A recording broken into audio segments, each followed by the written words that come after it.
Good morning. If you've been following the channel, you know that at the beginning of the year we started a series where we're looking at each book of the Bible and bringing a special message from those books. Recently, we kind of took a pause and skipped from the Old Testament to the New Testament. We will be coming back and looking at the prophets, but this morning we're going to continue our look at the Gospels and Acts by looking at the last gospel we have in the New Testament. Each gospel tells the story of Jesus from a slightly different angle. Matthew seems to be focusing on a message for Jewish believers. Luke gives us a quick, action-packed story of Jesus as the Messiah. Luke seems to be focused on inclusivity and discipleship of this good news of Jesus. And as I've said before, John is off doing his own things, telling us about the nature of Jesus, both the cosmic nature and the human nature of Jesus. One of the ways that we see that John is doing his own thing is by the way he uses different kinds of structures inside his gospel and different kinds of ways to outline his gospel. One of these structures are the 7 I am statements that John gives us throughout the gospels, where Jesus declares I am and then something. We're not going to explore all of them this morning. We'll come back to those later, maybe when we're done with doing the books of the Bible. But instead, I want to focus on this I am statement. John chapter 10, verses 11 and 12. I am the good shepherd. The good shepherd lays down his life for his sheep. The hired hand is not the shepherd. It does not own the sheep. So when he sees the wolf coming, he abandons the sheep and runs away. The wolf attacks, and the flock is scattered.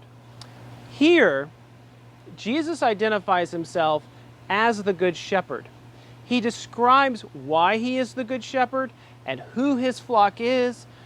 As I was working on this message for this morning, several examples of Jesus shepherding particularly stood out to me. And this is not going to cover all of the shepherding moments in John's gospel, but these are 3 I want to highlight today. The first is what we call the woman at the well. In this story, Jesus and his disciples are traveling from the Galilee region down to Jerusalem, and on the way they go through Samaria. And you can find the story in John 4, where Jesus meets a Samaritan woman at a well. And for a number of reasons, this is an unusual story. The time of day the woman comes to the well is unusual because it's later than you would expect someone to be doing that kind of chore.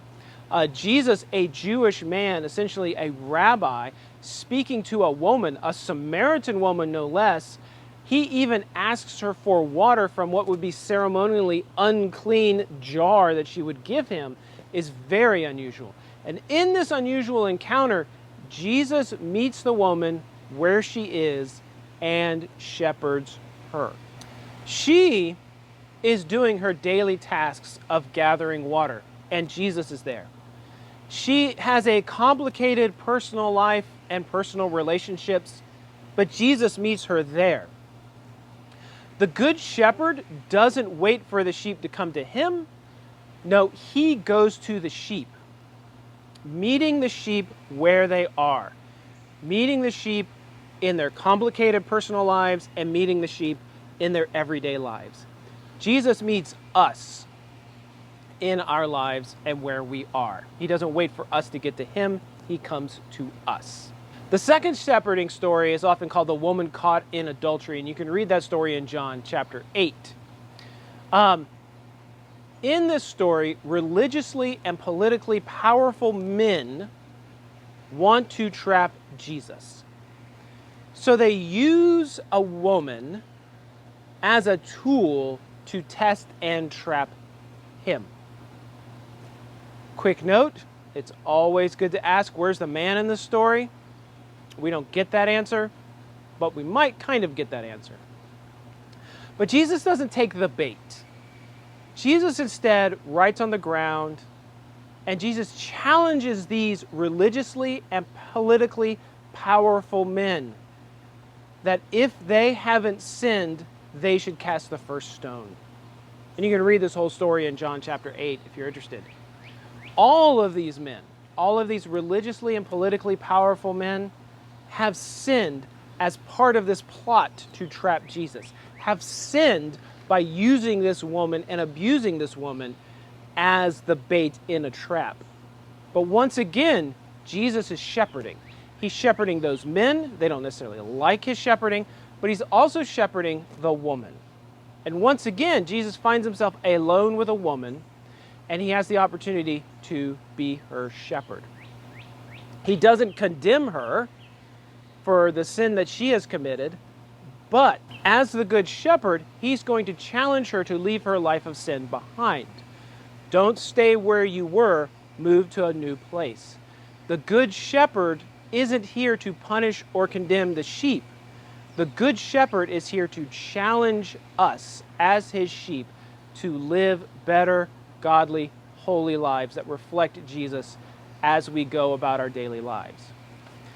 Finally, after the death of Lazarus, Jesus goes and visits his friends Mary and Martha. They are grieving.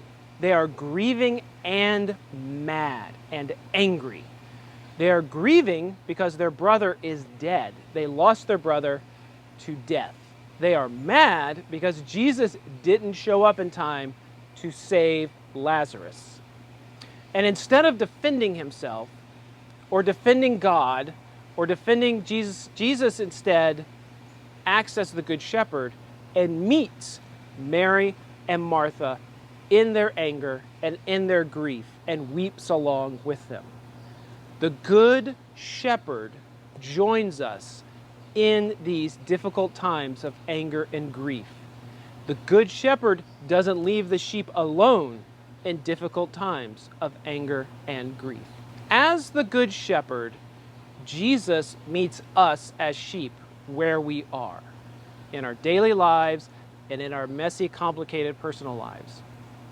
As the good shepherd, Jesus is not here to condemn us or to throw rocks at us, but instead he's here to uplift us and to put us on a better path. As the good shepherd, we are not left alone in our grief, anger, and pain, but the shepherd is there with us in those times of grief, anger, and pain.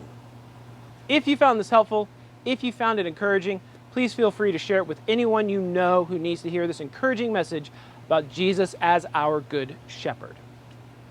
Oh, before you go, don't forget to do the YouTube things. Ring the bell so you get notified with upcoming videos. Like this video so you push us up in the YouTube algorithm. Leave an encouraging comment for other people who come along later. Don't forget to do the YouTube things. You can click over here to ring the bell so you get notified for upcoming videos. You can click over here to like this video so to push it up in the YouTube algorithm. Plus it makes me feel special. You can leave an encouraging comment for anyone who comes along later and watches this video. If you missed last week's video about Luke, you can click up here, and you can subscribe to my channel by clicking here as well. And I hope and I pray that you have a blessed week.